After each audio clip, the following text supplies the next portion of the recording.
Assalamualaikum warahmatullahi wabarakatuh. Para wargi mitra kaum dangu sadayana, para pemirsa YouTube, alhamdulillah dina danget ayeuna. Urang sadayana tiasa patepang dangu deui sareng sim kuring Mang Aa. Urang sami-sami neraskeun hanca dongeng anu katunda dina judul dongeng Neng Jeje. Karangan Ibu ETS anu disarungsum ku almarhum Bapak Ka Sukarna ti Bandung. Sakumaha biasa ieu dongeng didugikeun ku channel anu dipika meumeut ku urang sadayana. Kumargi sakitu ka para wargi mitra kaum dangu sadayana anu teu acan subscribe dina channel dongeng Mang Aa. Mangga diantos pisan subscribe-na atana pingintun komenna antara pi jempolna dina channel anu parantos disayogikeun. Dina dinten ayeuna para wargi mitra kaum dangu sadayana ieu dongeng teh majeng kana seri anuka 20 genepnya. Nah, sakumaha anuka uninga dina seri anu teu acana. Hanca urang teh kapegat ku waktu dina mangsa nyaritakeun harita teh anu garelut teh nya Jang Wahyu jeung si Balung dina luhur kareta api. Tah harita Jang Wahyu teh nulungan Neng Jejeh teh anu di jamret teh ku si Balungnya suwengna. Tah kumaha leujengna ieu carita? Mangga urang sami-sami bae bandungan ku sadayana pamugi ieu dongeng janten landong pang beberah kana manah oge janten pieunteugeun kanggo urang sadayana. Mangga wilujeng ngadangukeun. Harita teh nu garelut sanejan rasana sieun pada aya dina diri manehnana ngan henteu leungiteun akal. Tetep bae arusaha pada hayang salalamet saperti harita oge. Suku Jang Wahyu ngarumbai geus rek ragrag kahandap. Tapi manehna teh sadar gancang leungeunna teh muntang kana beubeurna si Balung. Atuh si Balung kabawa harita teh nyorosod rek ngilu ragrag. Lantaran ngilu nyorosod gancang si Balung ngarandang napasna mani ngahegak. Dina bakating ku berat dadipun tangan ku Wahyu. Atuh henteu beda bae jeung ngangkat nulungan musuh. Tapi lantaran ngan kitu nu bakal jadi salamet kapaksa bae manehna ngalakukeun narik musuhna anu muntang ka manehna. Sajeroning ngarandang teh hatena mah ngadenghel lantaran musuhna salamet. Ngamangandeuh ka manehna atuh ari geus katarik Jang Wahyu aya di tengah gancang beubeurna. Si Balung kumanehna dilesotkeun sarta terus nangtung deui hariwang cara tadi mah asa gelut cara budak.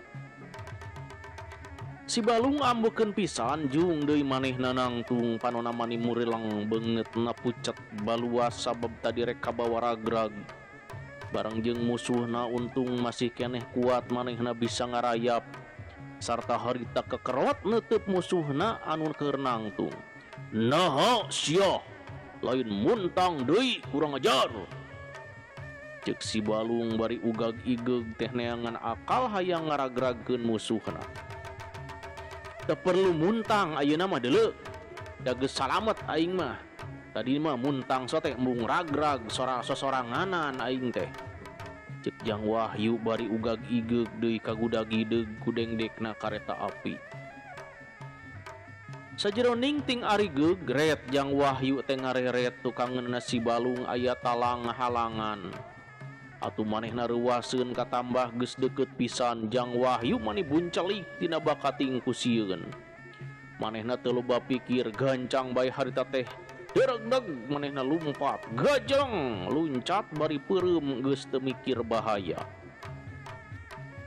Alusna bae salamet sabab ragragna Jang Wahyu meneran kana kamalir sarta kena kana taneuh beye teu aya pisan batuan.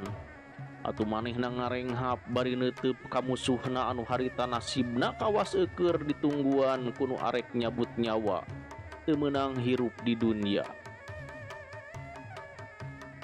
Malah mah waktu Jang Wahyu gerak siga arek nyerang si Balung teu boga pikir yen Jang Wahyu arek luncat sieun huluna bejad diadu jeung eta talang anu malang halangan. Sangka adana si Balung mah musuhna teh rek nyerang bae nu matak manehna siap taki-taki rek ngalawan. Tapi barang kanyahuan musuhna luncat ka handap sirikna notokeun maneh.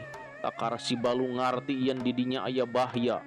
Atuh gancang bae Malik hayang nyaho aya naon, tapi barang kilek malehna Malik henteu kanyahoan deui jebrot bae kana talang siga anu diadukeun. Atuh leng si Balung lieur sarta ragrag ningang batu sirahna pinuh ku getih anu ngucur bari jilan tina irung tina sungut lobana kaliwat saking. Waktu si Balung diadu sirahna meneran talang keragragna kahandap teh loba panumpang nu nyaho. Atuh mani ting garero ting jerewet ting gerewek baluas ku anu ragrag. Malah maneng jejeh oge barang manehna nyahuan yen aya jelema ragrag. Leng bae manehna lieur tarangna ngadadak linu.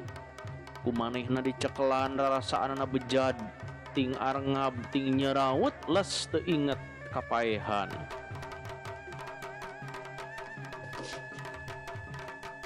Atuh panumpang teh ribut neng jejeh pada marangku sarta terus didiukeun malah aya nu nyeuceuhan diamungan ku kolonyo, tapi sakitu lila teh neng jejeh teu inget-inget. Harita ngalemprehna si Ganu sare dikawihan ku kareta nu ngajegreg henteu eureun. Kareta teh kawas keur dieyong-eyong upama budak leutik teh mah.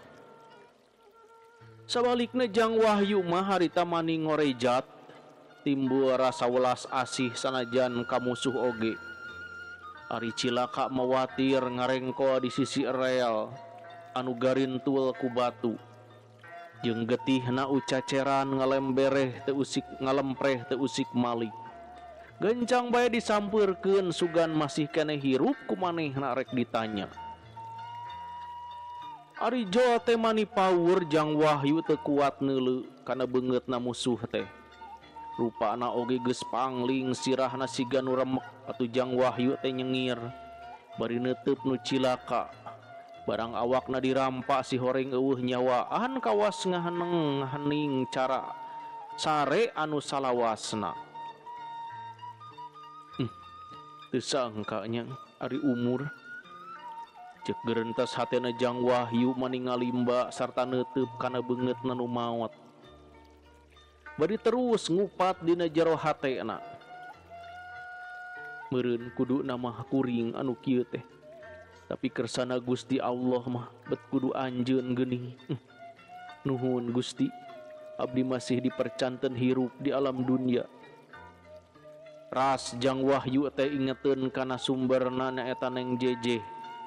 Waktu samemehna gelut ku manehna teh disakuan atuh harita dirampak sugan bae henteu murag. Ari gorehe teh aya gancang ditingali heula. Canggeus tetela teu salah kakara sup diasup disakuan ku Jang Wahyu teh. Ret manehna teh ningali kana calanana musuh anu tadi waktu gelut ku manehna dicekelan. Tapi kabisa salamet lantaran nyekelan eta. Atuh roy aya pikiran make hayangeun miboga cenah eukeur peringetan. Kumanehna rek disimpen di jieun tanda matana. Alusna waktu harita didinya eueuh sasaha atuh calana musuh kumanehna dilaanan. Sanggeus beres gura-giru ngalaan anu manehna gancang deui dipakekeun kawas anu teu keur pake. Da calana anu musuhna mah kumanehna diajaran bari bus meujeuna pisan.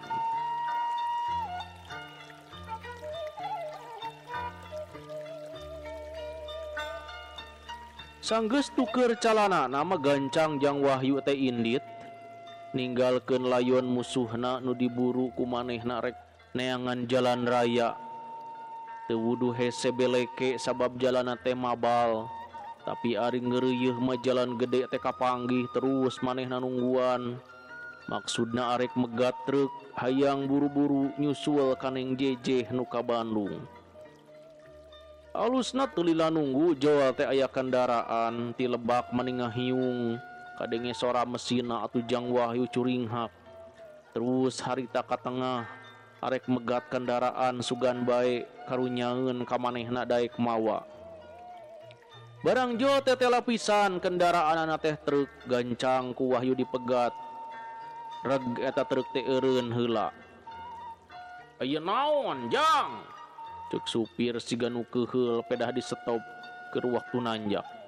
Aduh, punten Kang, cing abdi tulungan Kang, bade ngiring ka Bandung. Jawab Jang Wahyu meninggal lengis.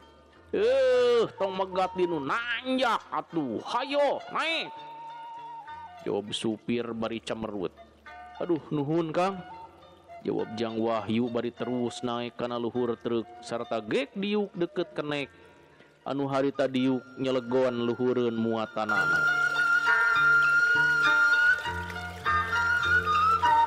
Sanggeus Jang Wahyu naik mah eta truk teh maju deui ngan hanjakal henteu gancang. Siga nu beurateun pisan lantaran pinuh muatan. Atuh pikeun Jang Wahyu mah anu hayang buru-buru karasana majuna truk teh teu beda ti leumpang, ngeteyepna laun pisan. Kulantaran asalila atuh leng pikiranna ngulayaban kanu enggeus kumanehna kalakonan. Bruh breh pada narembongan loba pisan pangalaman.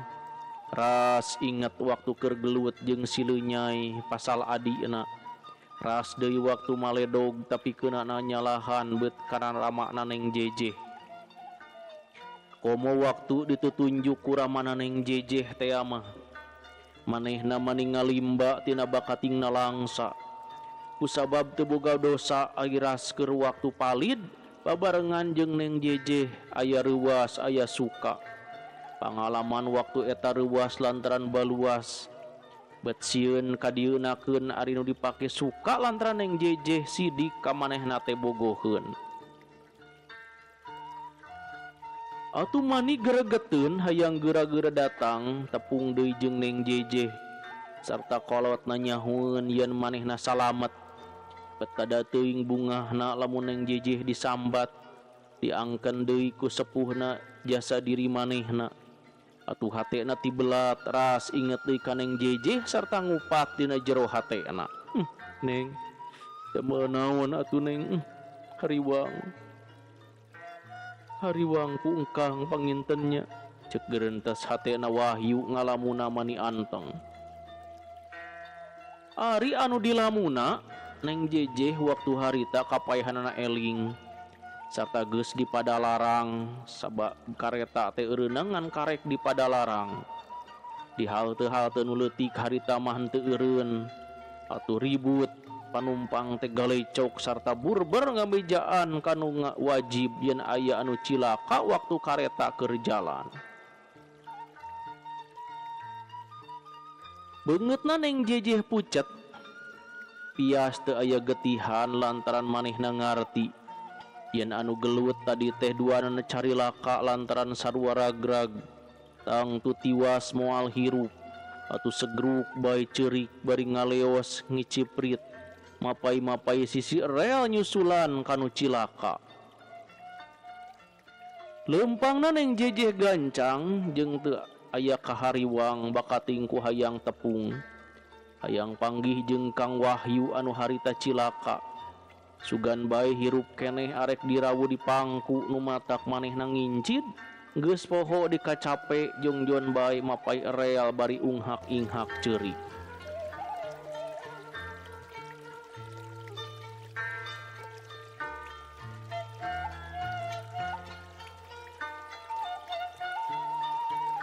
Beki lila beki jauh Neng Jejeh tapi kalempoy. Keur mancan sasarap katambah peuting teu sare jeung capek kabawa palid. Atuh maningalinde leumpangna sosoloyongan siga anu arek labuh. Sukuna oge nyorodcod katambah dampal sukuna peureusna kaliwat saking. Mun pareng ngaliwat jurang manehna teh mapai sasak sakapeung mah osok lieur. Ngahaja manehna eureun tina bakating ku paur. Malah sakapeung mah sok peureum ngumpulkeun heula wawanen. Geus regreg kakara maju leumpang deui lalaunan sirikna henteu ngarayap.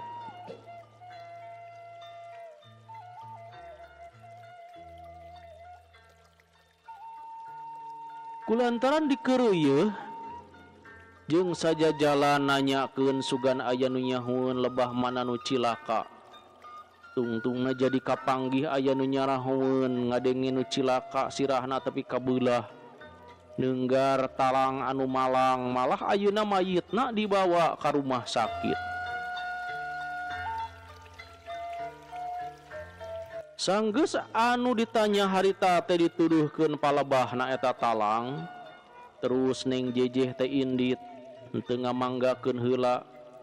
Meureun bakating kusumpeg hate karasana poek. Pikiranana teu puguh, selang-seling lir teu eling. Ukitu teh mah pantes sabab panas peujit kosong jeung sedih inget ka wahyu anu nasibna cilaka. Barang tepi kadinya tetela loba jelema anu masih ting rariung galecok nyarita na teh bari jeung pepeta sagala kawas anu nyaho bae keur waktu kacilakaan nyarita na teh ditambahan di papantes ngarah jiga. Atuh kabeh nu ngadenge teh garogodeg mangpaurkeun. Keramai anu nyarita seleundeuk Neng Jejeh datang nyamperkeun anu ngariung sarta cipanon hareumbay. Bari terus rurateret siga neangan anu eueuh sarta neuteub kanu ngomong anu harita galecok terus manehna nanyakeun sorana mani dareuda. Kang, kumaha anu cilaka teh Kang? Cek Neng Jejeh bari inghak-inghakan. Ningali anu ceurik teh jeung nanyakeun nu cilaka atuh nu aya di dinya kabeh ge mani olohok.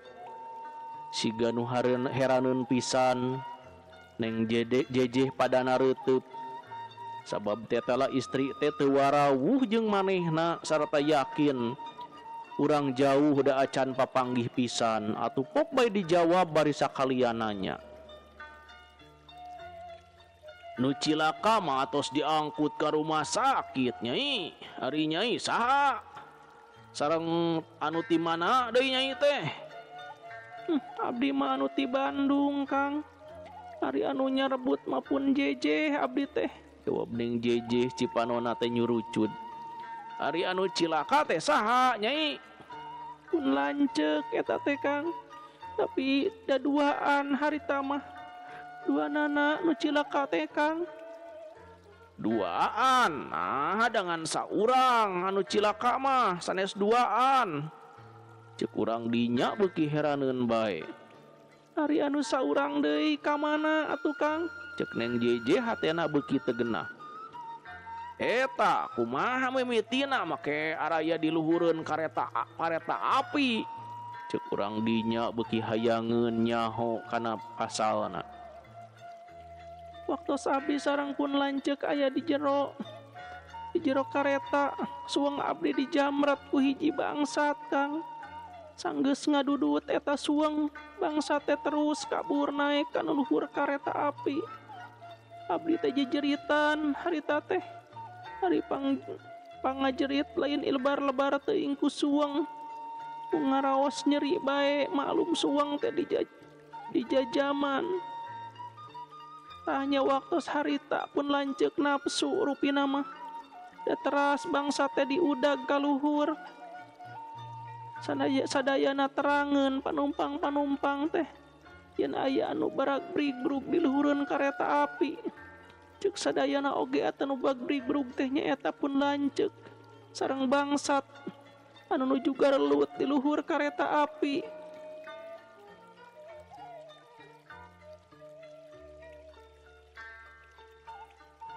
Katambi katinggal deui aya dua suku ngarumbay ka handap sarta sapertos nu kusah kose hayangeun hanjat. Teu lila eta suku teh kaluhur deui tandana tiasa hanjat. Namung teu kantos sajongjongan lamina aya nu ragrag. Ceuk Neng Jejeh teu kuat neruskeun omonganana kalah terus nyusutan cipanon.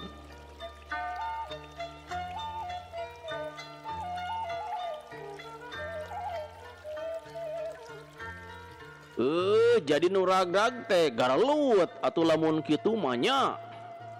Ari sugan kuring mah anu tara rumpak bae bedegong hayang cicing di luhur tepaya padadat saeutik. Jawab nunya nanya tadi bari neutup kaneng JJ anu keur nginghak. Terus deui manehna neruskeun omonganana. Lamun kitu mah aya nu salamet saurang anu cilakangan saurang. Saha anu cilakana teh Kang? Ceuk Neng JJ hayang nyahoeun. Duka teuing saha-sahana mah ngan kaciri teh. Calanana bae kalotor. Siga anu tas anclub kasusukan. Calanana kalotor, aduh Kang Wahyu. Aduh Kang Wahyu, penginten eta mah. Segruk Neng JJ teh ceurik deui ngabangingik. Nya Wahyu ngaranna teh urang kampung Babakan. Kuring ngadenge ti pangurus waktu ngagaradah sakuceranana aya surat keterangan ari nyai urang Babakan deui. Sumuhun Kang. Jawab Neng JJ ngabobodo padahal mah keur nyebutan tadi bae nyebutkeun lanceuk. Atuh longok bae ka ditu ka Bandung nyai. Yakin da saur pangurus oge bade dibantun ka ranca badak. Sumuhun. Cek Neng JJ bari rei.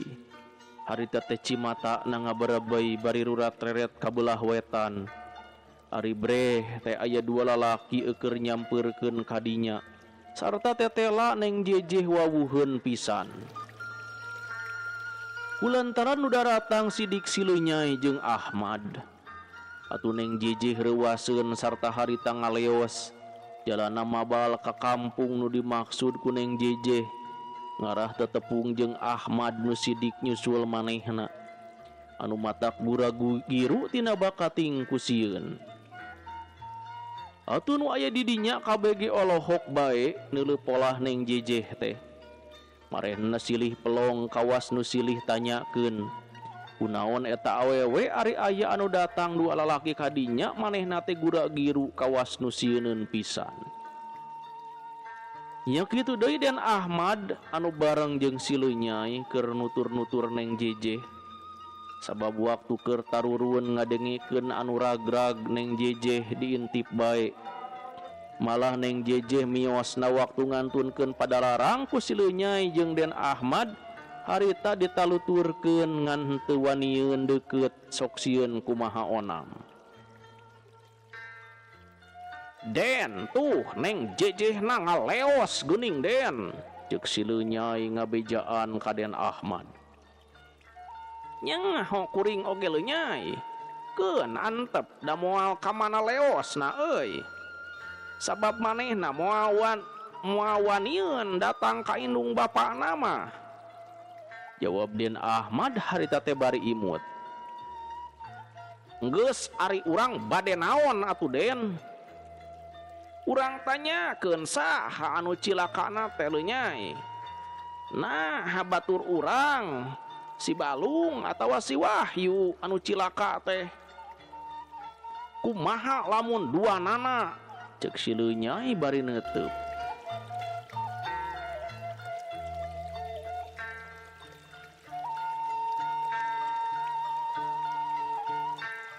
Para wargi mitra kaum dangu sadayana urang rehat heula sakedap wilujeng wayah kieu ka sadayana mitra kaum dangu anu masih keneh mika cinta kana dongeng Sunda. Wilujeng wayah kieu ka Bapak Taryo nu aya di Jambi kumaha damang Bapak Taryo. Pamugi nuju sehat walafiat oge ka Teh Mutia Wangsi di Sukabumi. Ka Bapak Nana Samsudin kumaha damang di Buah Batu. Oge ka Arum Caketnya. Aturan wilujeng ngadangukeun. Oge ka Teh Siti Sarah, ka Teh Linda Imut oge di Bandung wilujeng ngadangukeun bae. Ka Pak Obi-obi di Cileungsi Bogor kumaha damang. Ka Teh Neneng Ema oge di Cibadak Sukabumi nya aturan. Wilujeng ngadangukeun oge ka urang Ciamis ya ka Teh Tami Malihah. Mudah-mudahan sehat dina dangat ayeuna. Ka Pak Rohendi di Kudus oge mudah-mudahan sehat urang Kudus sadayana. Oge ka Ibu Dokter Yulinda Belia di Tasiknya aturan jeung ngadangukeun ka Kang Jaki Mubarok oge di Jakarta. Oge ka urang Gunung Halu ya ka Teh Deti Solastri aturan jeung ngadangukeun.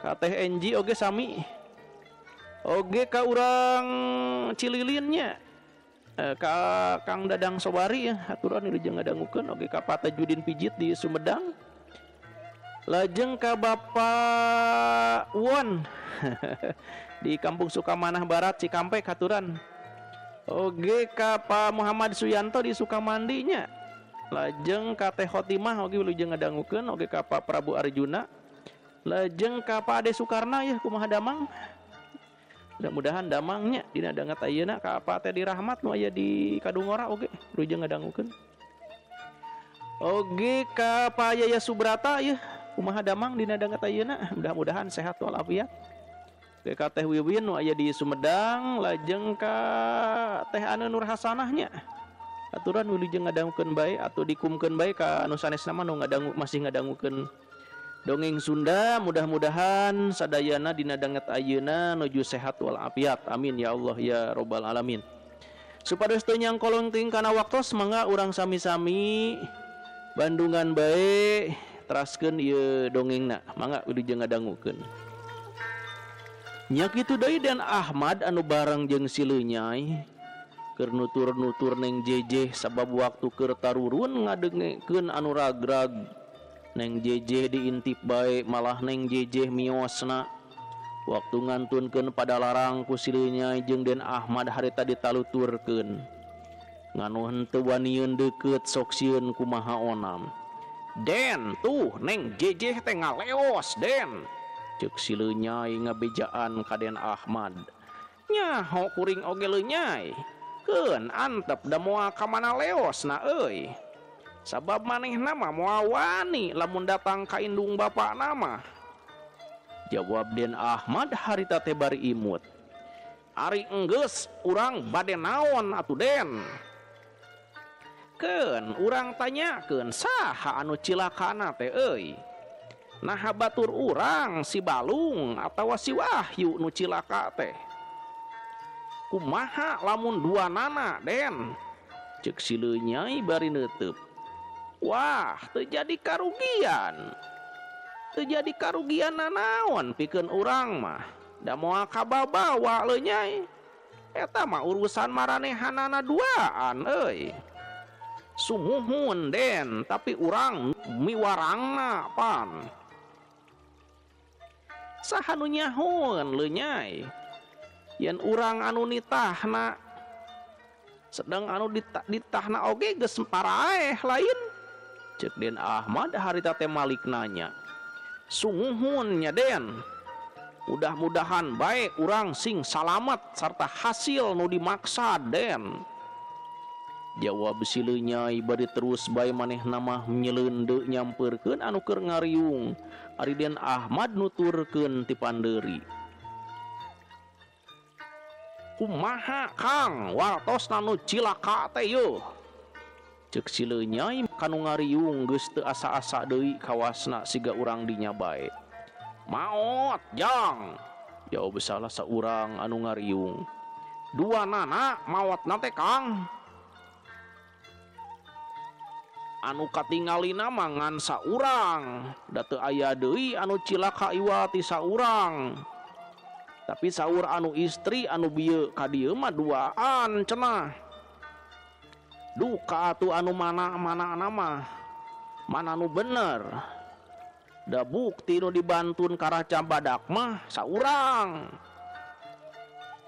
janten lamun kitu mah anu saurang deui teh salamet atunya Kang ceuk si Leunyai nanya deui tetela salamet da teu aya katerangan deui anu ngabantun beja yen aya anu cilaka sajaba anu ragrag di dieu mah saha ngaranna cenah anu cilaka di dieu teh Kang ceuk Den Ahmad hayang geura nyaho ari nurutkeun katerangan anu kapanggih tina jero sakuna mah ngaranna teh Wahyu urang babakan cenah nah ari ujang anu ti mana teh ya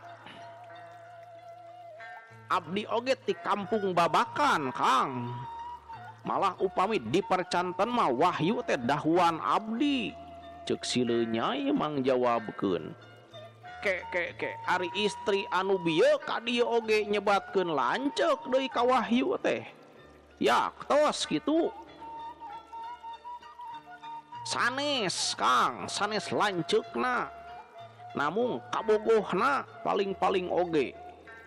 Margi tadi waktos di jero kareta api babarengan. Babarengan teh da barongana sorangan. Kamana nya bieu teh ngaleosna tah. Jawab sileu nyai teu euleum-euleum nyaritana teh.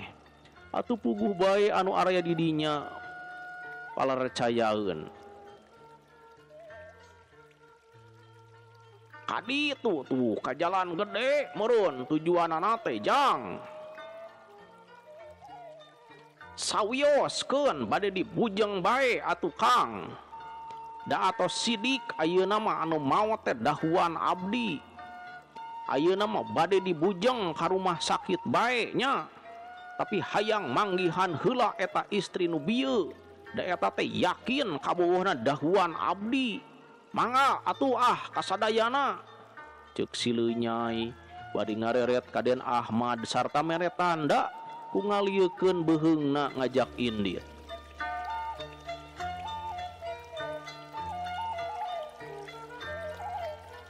Mangga jang, jawab urang dinya.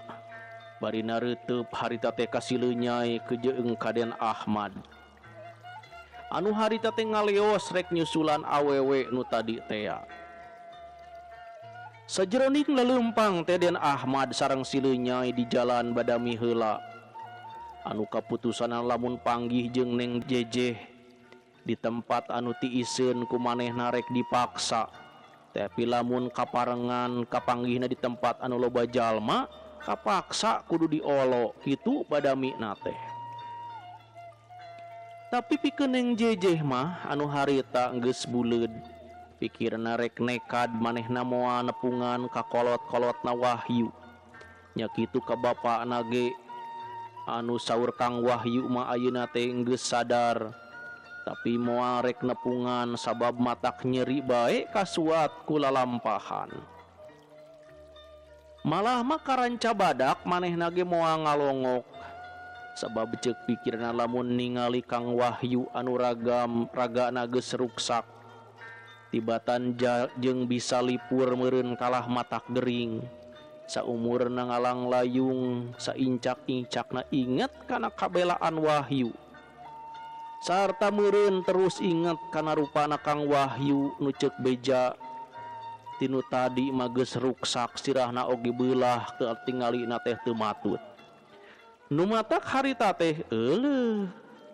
Waktosna parantos saep mitra kaum dangu sadayana cak urang tunda heula.